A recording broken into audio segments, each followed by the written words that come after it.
English version भी आपका save है। जॉर्ज लेमेटेयर जो है उसने सिंपली भाषा में कहा कि ब्रह्मांड का निर्माण जो है एक प्रकार से बिग बैंग थ्योरी के अकॉर्डिंग हुआ है। तो बिग बैंग थ्योरी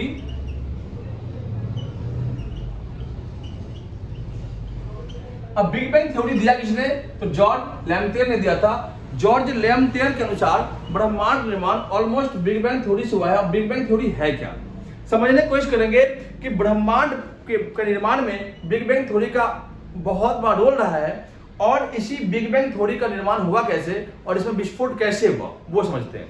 तो पूरे आकाश के अंदर गैसों का एक झुंड था। ठीक, वो गैस जो थे धीरे धीरे क्या हुए, मान लो ये गैस है, ये गैस धीरे धीरे क्या हुए एक जगह अपने आप में इकट्ठा हो गए। ये इकट्ठा होने के बाद ये एक प्रकार से गैलेक्सी बन गया। एक प्रकार से ये प्रॉपर क्या बन गया आपका, एक गैलेक्सी बन गया। अब इन्हीं गैलेक्सी में क्या हुआ कि अचानक बहुत बड़ा विस्फोट हुआ। इतना भयानक विस्फोट हुआ कि इसी विस्फोट को हम बिग बैंग थ्योरी का नाम देते हैं। और इसी बिग बैंग थ्योरी से हमने देखा कि आकाश गंगाएं और तारा स्टार और इसके अलावा सौर मंडल जो यूनिवर्स है उनका हमने निर्माण देखा है। तो आपने सोचा कि गैसों के जो झुंड है, गैसों के झुंड जब इकट्ठा हुए और इकट्ठा होने के बाद एक गैलेक्सी का निर्माण किया जिसे हम पिंड कहते हैं। और इस गैलेक्सी से में क्या हुआ, पिंड में क्या हुआ, एक भयानक विस्फोट हुआ। उस विस्फोट को हम बिग बैंग थ्योरी कहते हैं। और इसी विस्फोट के माध्यम से हमने देखा कि आकाश गंगा का निर्माण हुआ। आकाश गंगा हमने देखा कि प्रॉपर ब्रह्मांड के अंदर लगभग 100 अरब आकाश गंगाएं हैं। 100 अरब आकाश गंगा को आपको एक ही चीजों को समझना होगा कि आकाश गंगा किस प्रकार से काम करता है। तो मान लो हमने कहा आपको कि पूरे ब्रह्मांड में लगभग 100 अरब आकाश गंगा है। आकाश गंगा है। बिग बैंग थ्योरी की जो है ये बिग बैंग थ्योरी अर्थात इसके अकॉर्डिंग जब पिंड का जो है, पिंड में जो आपका बहुत भयानक विस्फोट हुआ, ये कब हुआ था? तो 13.8 अरब साल पहले।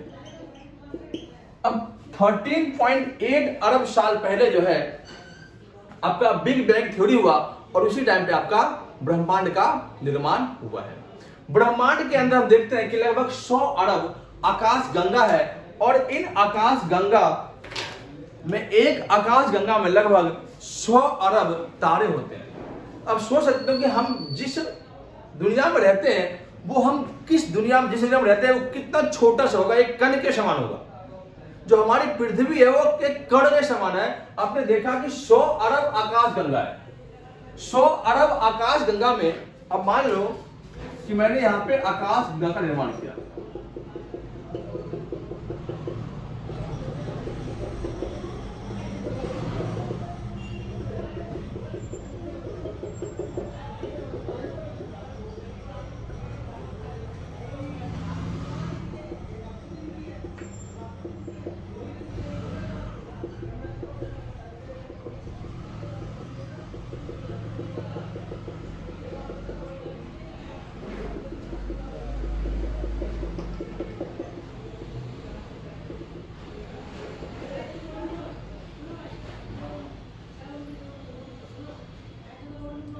पूर्ण ब्रह्मांड के अंदर जो है 100 अरब आकाश गंगाएं हैं। उन आकाश गंगा में जो हमारी आकाश गंगा है उसे हम कहते हैं मिल्की वे। इसे इंग्लिश में कहते हैं मिल्की वे और हिंदी में कहते हैं मंदाकिनी। हमारी आकाश गंगा का नाम क्या है? मंदाकिनी। अब इसका नाम क्यों दिया गया?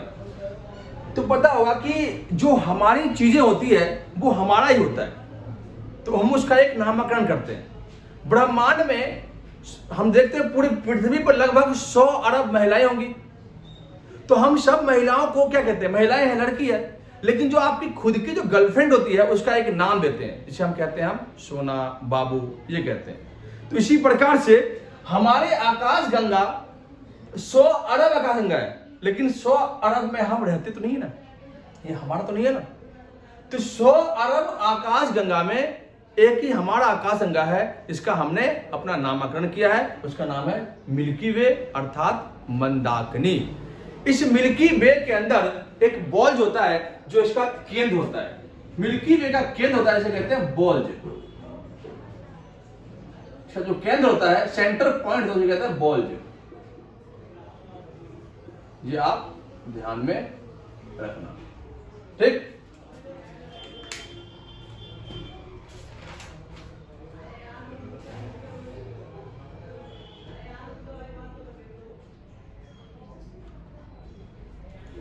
अब कहते हैं कि जब हम आकाश गंगा पढ़ रहे हैं तो हमारे आकाश गंगा के पास भी सबसे पास एक आकाश गंगा है।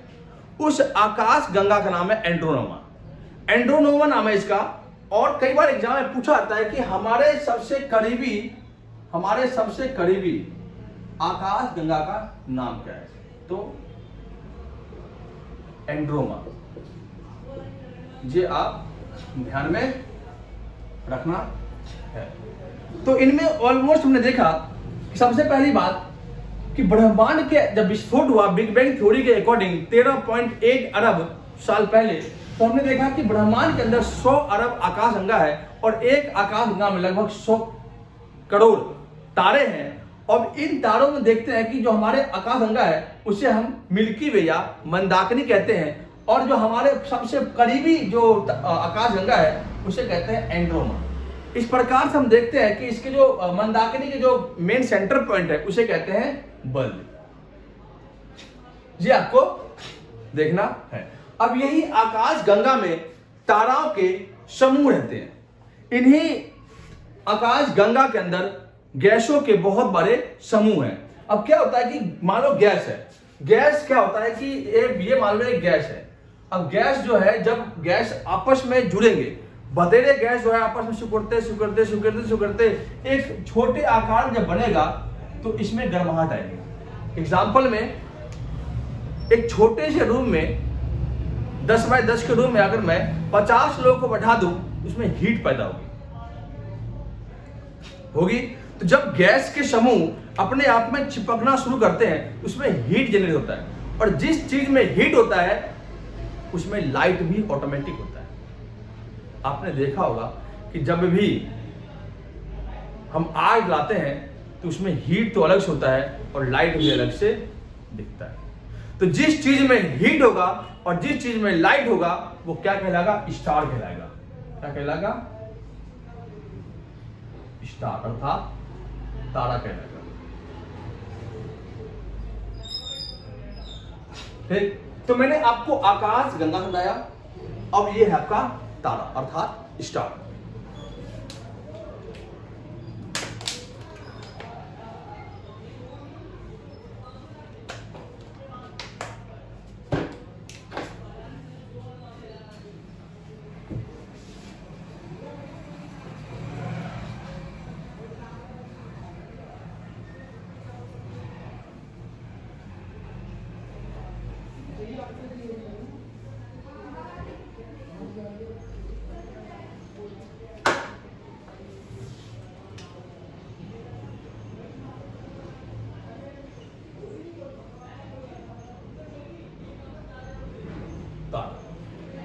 क्या होता है आपको मैंने कि गैसों के झुंड जब आपस में आकर चिपक जाते हैं इसमें क्या होगा? पैदा हीट जनरेट होगा।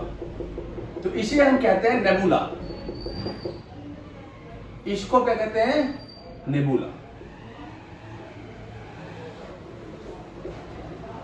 नेबुला कहते हैं। जब गैसों का समूह एक जगह इकट्ठा हो जाएगा तो वो एक प्रकार से हीट जनरेट करेगा, और इसी हीट के अकॉर्डिंग देखते हैं कि नेबुला बनता है, और यही नेबुला आगे जाकर क्या बनता है? रेड जाइंट बनता है, जिसे हम सूर्य कहते हैं, जिसे हम स्टार कहते हैं। तो हमारा जो है सूर्य मतलब तारा क्या है? आपका सूर्य है। ये क्या बन गया आपका? Red giant. अब रेड जाइंट अर्थात लाल दानव इसे कहते हैं, लाल दामन।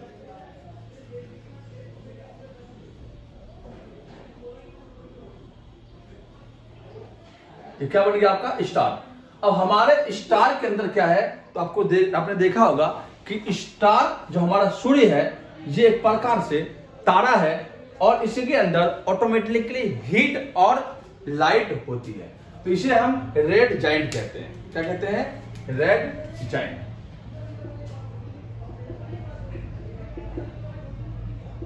रेड जाइंट कहते हैं।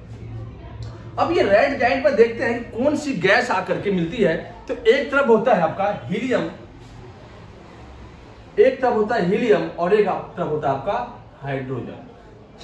जब हीलियम हाइड्रोजन के संपर्क में आता है तो प्रॉपर रूप में इसमें हीट से पैदा होती है, और जब हीट से पैदा होती है तो प्रॉपर हम देखते हैं कि प्रकार से आपको रेड जाइंट के रूप में देखने को मिलेगा।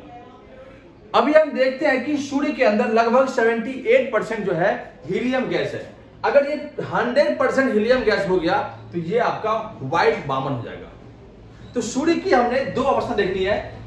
अभी जो है वर्तमान स्थिति में जो सूर्य है वो रेड जाइंट में है, अर्थात लाल दानव में है। और लाल दानव देखते हैं कि इसके अंदर जो जितने भी चीजें होती है, जो गैसीय अवस्था होती है, ये आपका प्लाज्मा स्ट्रक्चर में होता है। अब सूर्य के अंदर जो भी है कोई ना तो लिक्विड फॉर्म में है और ना ही इसमें हार्ड फॉर्म में है। ठीक, आप सूर्य के देखोगे तो ना तो ये क्या है, द्रव है और ना ये आपका ठोस है।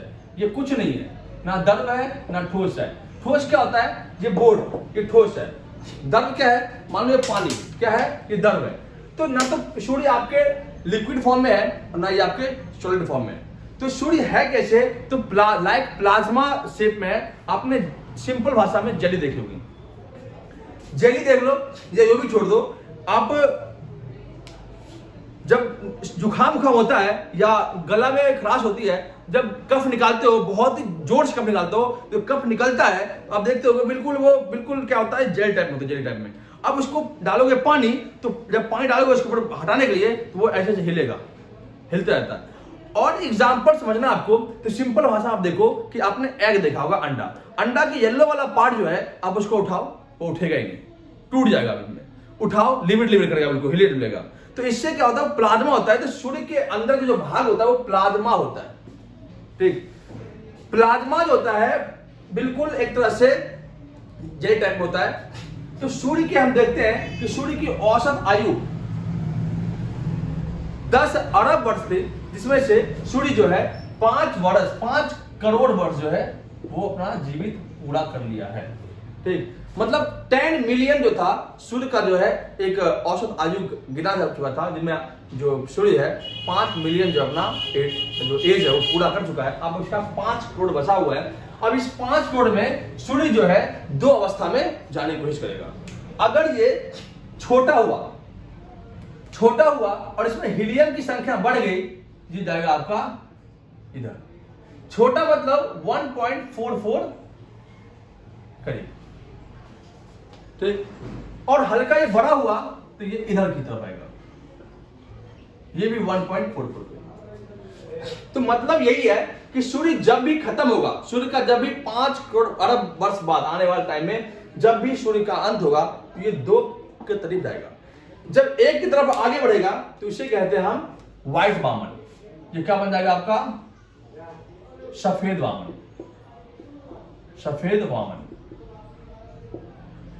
सफेद वामन हम देखते हैं कि इसमें सूर्य के थोड़े बहुत अंश होते हैं, तो हमें जो है सूर्य दिखाई देगा। तो इसे हम कहते हैं जीवाश्म तारा। मतलब कभी कभी जीवों के अंश होना था। फॉसिल्स स्टार क्या होता है? इसमें थोड़े बहुत जो है प्राण जान बची होती है। जब कोई व्यक्ति मरने वाला होता है तो इसमें थोड़ा बहुत जान बचा होता है, उसे कहते हैं तो अभी भी जीवित है, अभी इसकी जो आत्मा यहीं पे है, अभी इसका नष्ट चल रहा है। मतलब सफेद वामन जो है इसके अंदर जीवाश्म पाए जाते हैं, इसलिए इसको कहते हैं कि जीवनदायी तारा जो अभी भी थोड़ा बहुत जिंदा है। सफेद वामन के बाद ये बनता है आपका ब्लैक वामन। ब्लैक वामन जैसे ही बना आपका, ठीक, काला वामन जैसे ही बनाइए आपका काला वामन, ये ऑटोमेटिकली हमें दिखना बंद हो जाएगा। तो सूर्य या तो इस अवस्था में जाएगा या तो इस अवस्था में आएगा। जब सूर्य इस अवस्था में आएगा तो सुपरनोवा बनेगा। क्या बनेगा? सुपरनोवा। सुपरनोवा बनेगा। कब? 5 अरब साल बाद। अब ये सुपरनोवा जो है 2 अवस्था में बदलता है। अब होता क्या है कि ये जो पहली अवस्था जाएगी सुपरनोवा की, ये घूर्णन गति करेगा। तो घूर्णन गति जैसे करेगा इसकी एक शाखा, तो वो हो जाएगा आपका न्यूट्रॉन, न्यूट्रॉन या पल्सर। ये 2 अवस्था में गुजर जाएगी, न्यूट्रॉन कह लो या पल्सर कह लो या क्वेसर, ये 3 अवस्था में गुजर जाएंगे। अब न्यूट्रॉन, क्वेसर या पल्सर में जैसे ही ये आपका सुपरनोवा जाएगा, तो घूमते घूमते घूमते घूमते घूमते घूमते घूमते क्या होगा, इसका आकार हो जाएगा छोटा।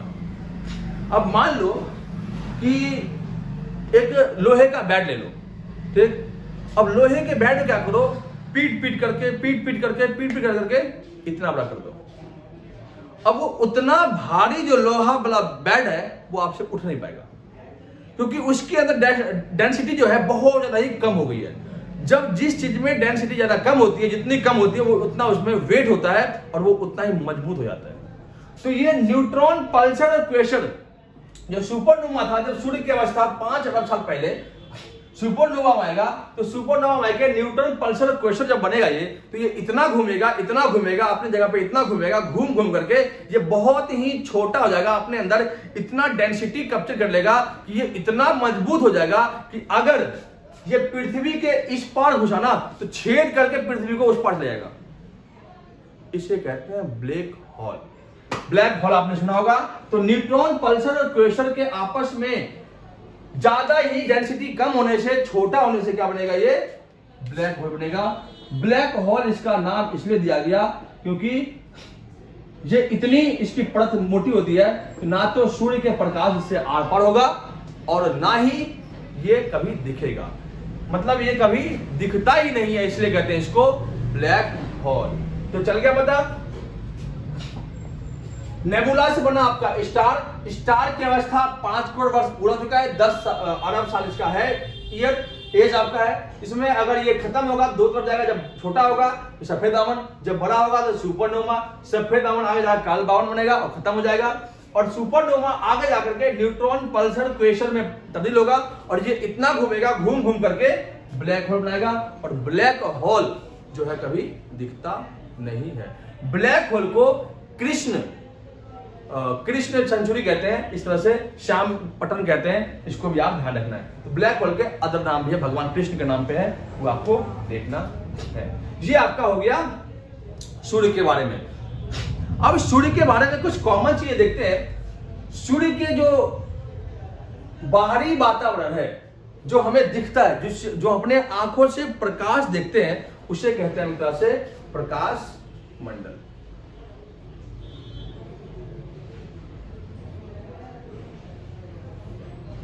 ठीक है। सूर्य की रोशनी हमारे तक पहुंचने में लगभग 8 मिनट 20 सेकंड का टाइम लेता। सूर्य के अंदर एक धब्बा होता है, ठीक। मान लो ये सूर्य है और सूर्य के अंदर एक धब्बा होगा, जिसे हम सूर्य कलंक कहते हैं। क्या कहते हैं? सूर्य कलंक। सूर्य कलंक कहते हैं।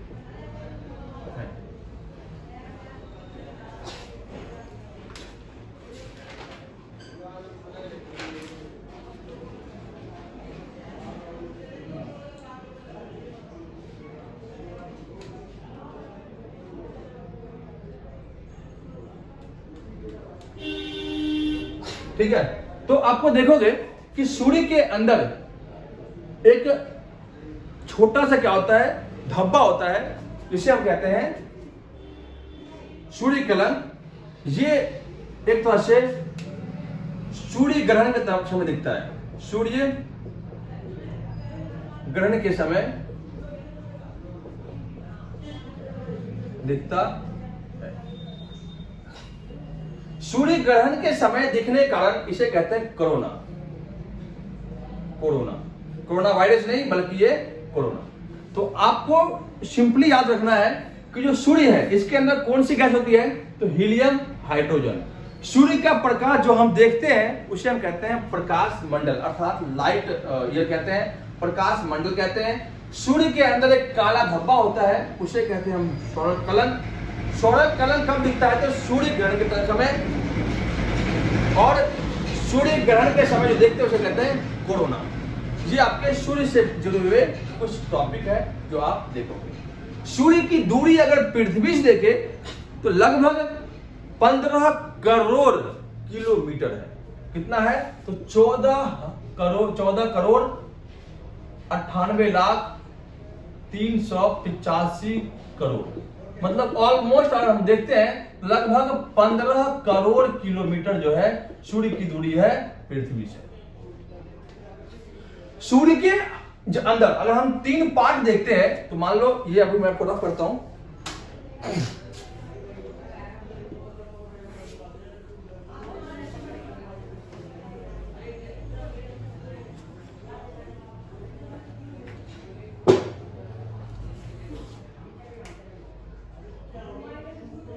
ये मान लो सूर्य, इसका मैं आधा पार्ट निकाल लिया, आधा पार्ट यहां से निकाल लिया। इस आधे पार्ट में जो मेन पार्ट है ये वाला पार्ट, इसकी जो गर्माहट होगी, हीट होगा, वो लगभग होगा 6000 डिग्री सेल्सियस। अब सोचो कितना टेम्परेचर इसके अंदर है। और जो प्रकाश मंडल हम देखते हैं, जो कोना हम दिखाया जाता है, प्रकाश में दिखाया जाता है, उसका टेम्परेचर लगभग 1500 डिग्री सेल्सियस है। कई बार क्या होता है कि इन्हीं प्रकाश मंडल में एक परमाणु के कारण, परमाणु तूफान के कारण क्या होता है, बहुत बड़ा विस्फोट होता है, और जो क्या होता है कि सीधे कहां गिरता है? अंतरिक्ष में आकर के, प्रकाश मंडल आकर के गिर जाता है। ठीक,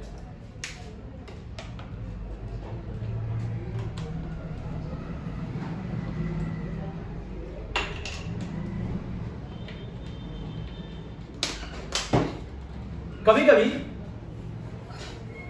होता क्या है, परमाणु का तूफान, परमाणु का तूफान इतनी तेज रफ्तार से चलता है कि वे प्रकाश मंडल को सूर्य के आकर्षण बल से खींच करके कहां ले आता है आपका?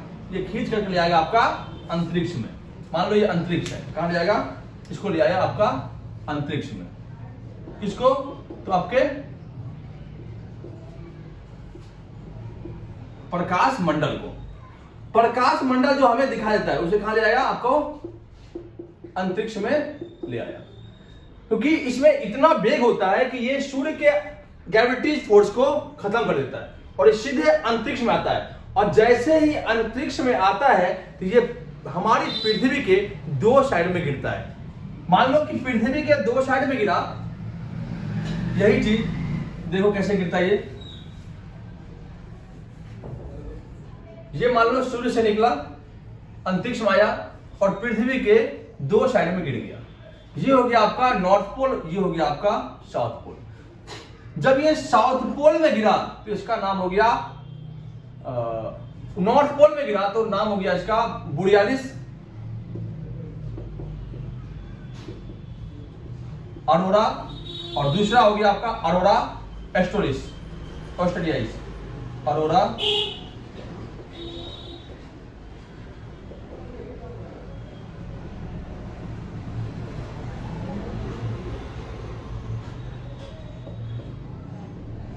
बोरियालिस और ऑस्ट्रेलियाइस।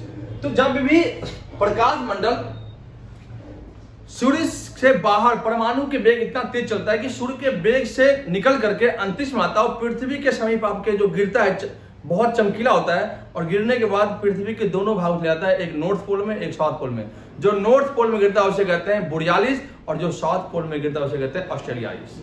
ठीक है, तो इन दोनों का आपको याद रखना है, इससे भी आपके कई बार क्वेश्चन पूछा गया है।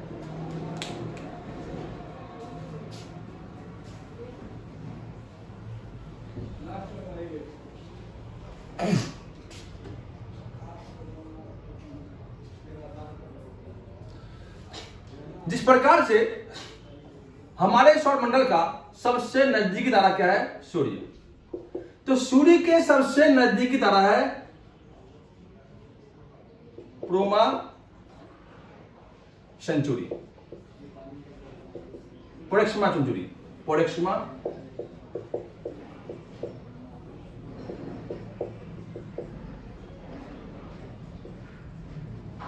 Proxima Centauri. तो सूर्य के सबसे नजदीकी तारा कौन है? प्रोक्सिमा सेंचुरी है। और हमारे सबसे नजदीक तारा कौन सा है? आपका सूर्य है। इस प्रकार से सूर्य में आपने देखा कि सूर्य के प्रकाश में कितनी वेग होती है, सूर्य में कौन कौन सी गैसें पाई जाती है, सूर्य किस प्रकार से बनता है और किस प्रकार से खत्म होता है। ये आपका टॉपिक था इसमें। इसके बाद हम देखते हैं कि सूर्य ग्रहण और चंद्र ग्रहण कब लगता है। तो आपको पता होगा कि सूर्य ग्रहण और चंद्र ग्रहण जो है, सूर्य ग्रहण जब भी लगेगा वो लगेगा आपको अमावस्या के दिन, और चंद्र ग्रहण जब भी लगेगा वो लगेगा आपको पूर्णिमा के दिन। तो होता क्या है, ये मान लो सूर्य है और ये मान लो पृथ्वी है और ये मान लो चांद है। जब सूर्य और पृथ्वी के बीच चांद आ गया तो क्या होगा? आपको चंद्र ग्रहण, सूर्य ग्रहण होगा।